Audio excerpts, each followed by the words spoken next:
To me 1 hour ago. I hope I will not tell you this name. I'm from Never Again Association, and as I said previously, Never Again monitors hate crimes incidents. And you are asking about the context of the Polish, what is happening in Poland now. And for years we documented about dozens hate crimes incidents per month. Now, there are even weeks that we describe at least over a dozen incidents per 1 week. And the number of hate crimes since autumn or even summer 2015 grow up. It's much bigger than in the previous years. And to compare it, Brown Book, it's a kind of publication that it gathers only examples. It's not possible to have the full monitoring of hate crime in Poland. And in 2009 and 10, we described more than 400 incidents. 2 years later, in 2011 and 12, we described more than 600 incidents. Now, from the summer 2015, we are not able to count all of them. We just register and gather the material to make this description later. It's important to say that Poland is a homogenic country. We have some national minorities, but these are very few numbers of a group of people. For centuries, in Poland live people from different nations using different languages. For example, Jews. Before the Second World War, Jews were 10% of the Polish society. After the Second World War, there are almost no Jews in Poland. But there are almost no Jews. But we have the problem that it is called anti-Semitism without Jews. Now, the same situation is when it comes to Muslims. We have in Poland Islamophobia without Muslims. And it started years ago, and this topic, this figure of refugee was used by politicians because it was a time of election, of the campaigns. To president and parliament election, and the politicians, they started to use hate speech against Muslims to, of course, to get a higher statistic, to get the votes, and so political, but also media. Every time I watch TV, I was afraid that all these people on the boats, on the seas, they will find out in my room, at every station, at every TV program. They had no names, no faces, they were just crowd on the boats who is coming to Europe and who is coming to us. And it was for months. And the hate speech in the internet, it started in a language, but as I said, hate crime, it's not some new phenomenon in Poland, but for 1 year it's more intensive. It's a much more bigger problem than years after. And so it started from language, from politicians, media, but also in the internet. And even one of the biggest Polish newspaper closed the possibility to publish comments below the articles that were about refugees and this humanitarian crisis. They closed this possibility because there were thousands and hundreds of hate speech statements. And of course, this aggression that was in language soon turned into the aggression on the streets.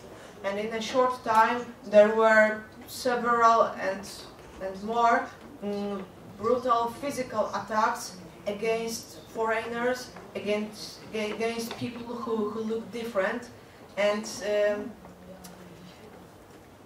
this atmosphere was created also on the street by far-right movements, far-right manifestations. For months there were even dozens such anti-refugees, xenophobic manifestation per month, and the participant of it shouted, for example, "Arabs, get out of Poland! Down with Islam! Poland for the Polish!" We didn't have, and there are still any refugees in Poland, but they shouted, "Arabs, get out of Poland!" Also, we will find a stick for the ugly Islamic mug, or even one of this organization, National Radical Camp, which is very close to the neo-fascism. The participant of the manifestation, organized by them, shouted, "Breivik, save us!" And these manifestations were and are still very, very common and very often in Poland, and this kind of language. I have no information about the perpetrators, if someone was arrested and if someone was punished by it. I just have one information about just one case.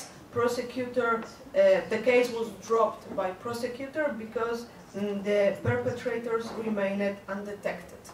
So, but it's not something new. In Brown book we described for years xenophobic and racist manifestations, also homophobic manifestations, and even no one. I know that according to the prosecutor statistic, only four persons in 2014 were accused of taking part in xenophobic manifestation, and they were accused of propagating fascism during that time. 4 people.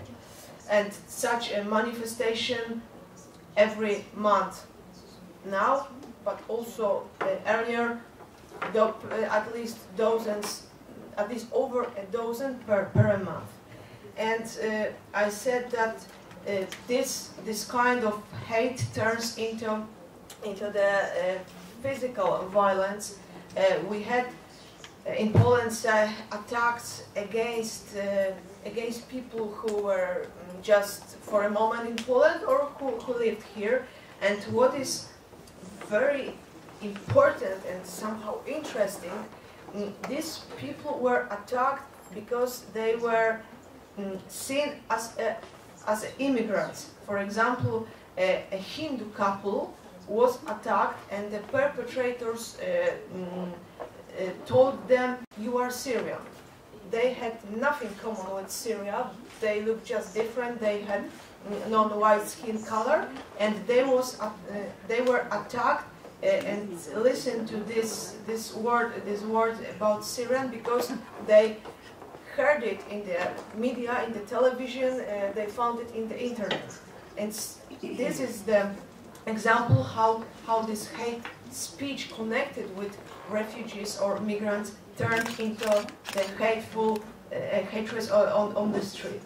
And now the main problem from our perspective is that the state institution doesn't work and react properly.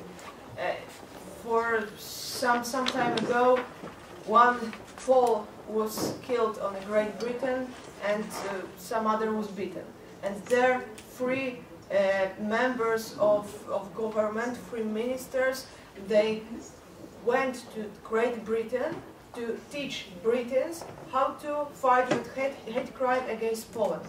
At the same time, in Poland, the number of hate crime was getting higher and higher. But one of the Ministry of Interior said that there is no any problem. the number of hate crimes in Poland is so small that it's even not worth to talk about it. And he compared it with some other crimes. But of course, when you compare it, for example, with stealing something or with hooliganism, the number of hate crimes will always, in Poland, in homogenic country, will always be much smaller. But it's impossible and it's not fair to compare such crimes. So I told you earlier about never anti-racist, never again activities. Just 3 words. We provide brown book, which is used by media, by organization, and which is a proof that racism is a pro-social problem in Poland. We publish our Never Again magazine, but also we have some social and educational campaign. Let's kick racism out of the stadium. It was the aim of this campaign was to remove the racist and xenophobic transparents and other contents from the stadium. In 2012, Never Again was an official partner of UEFA during this Polish-Ukrainian football tournament, and it's an example how we try to use the sport as a tool to promote some positive message, as a tool to say young people, to say football fans, to say black-skinned players about the value of multiculturalism. And the second campaign, Music Against Racism, is also addressed mostly to young, and it's also a tool that comes from popular culture to spread our anti-racist message. Thank you very much.